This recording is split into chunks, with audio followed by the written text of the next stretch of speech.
The Galactic Council had always regarded humans as barbarians, primitive, dangerous.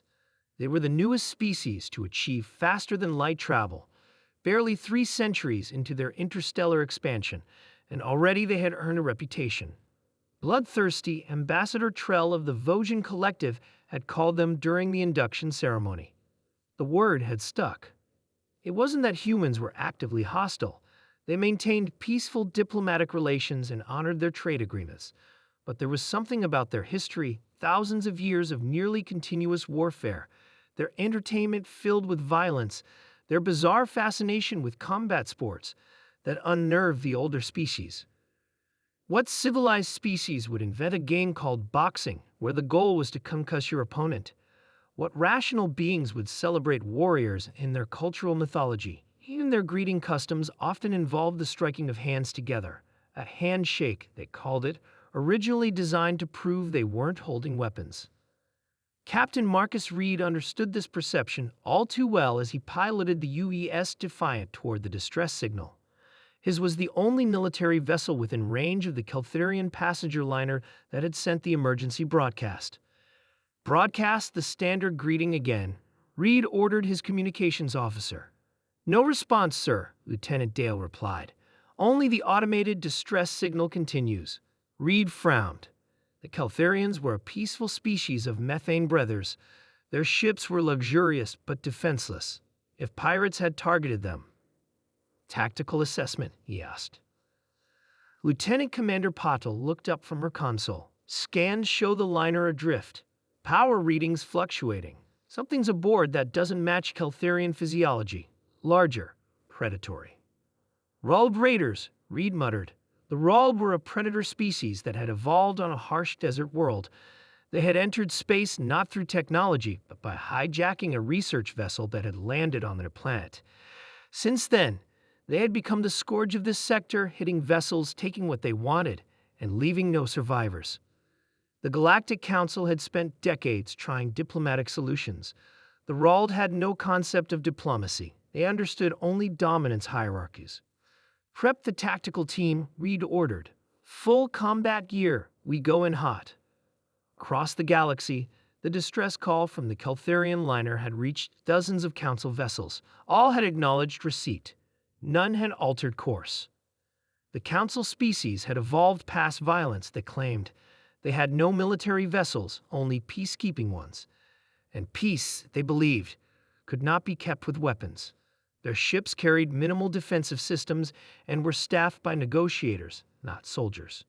Reed knew better. Some threats couldn't be negotiated with.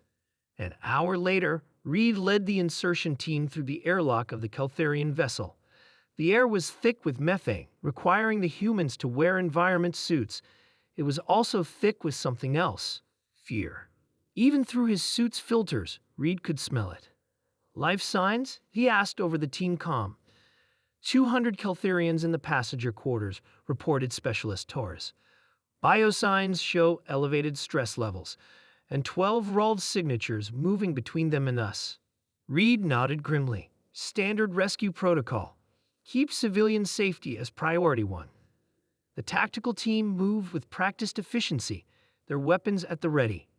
The Rald had evolved as pack hunters, and Reed knew they would fight the same way in space, coordinated, vicious, without mercy. Reed's team encountered the first Rald raider at a junction. The creature was massive, nearly 8 feet tall, with mottled hide and teeth evolved to tear through bone. It charged without warning. Later, the Keltharian passengers would describe to the Council what they witnessed, how the human soldiers moved with precision that seemed almost choreographed, how they communicated in bursts of code that let them predict each other's movements, how they neutralized the Rald raiders with controlled bursts of plasma fire, never risking the ship's hull or the passengers' safety. Most of all, they described how Captain Reed, when faced with the Rald pack leader, engaged in hand-to-hand combat when his weapon was damaged, fighting with a ferocity that matched the Rald's, but with a discipline it couldn't comprehend. When it was over, all 12 raiders were dead or captured. Not a single passenger had been harmed. Reed's team had suffered injuries. Torres would need reconstructive surgery on her arm, and Reed himself had 3 cracked ribs, but they had completed their mission. As the Keltharian ship's captain connected with the Galactic Council to report the incident, Reed overheard the conversation from the medical bay where his injuries were being treated. "The humans saved us," the Keltharian captain was saying, his voice translated through the ship's systems. "They fought the Rald and won."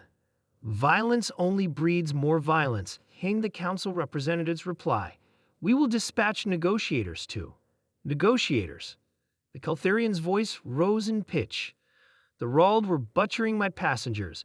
They had already killed 15 before the humans arrived. What would your negotiators have done except add to the body count?" There was a pause. Then, "The council does not condone the human approach. Perhaps the council should reconsider," Keltharian replied, "because only the bloodthirsty humans came to our rescue.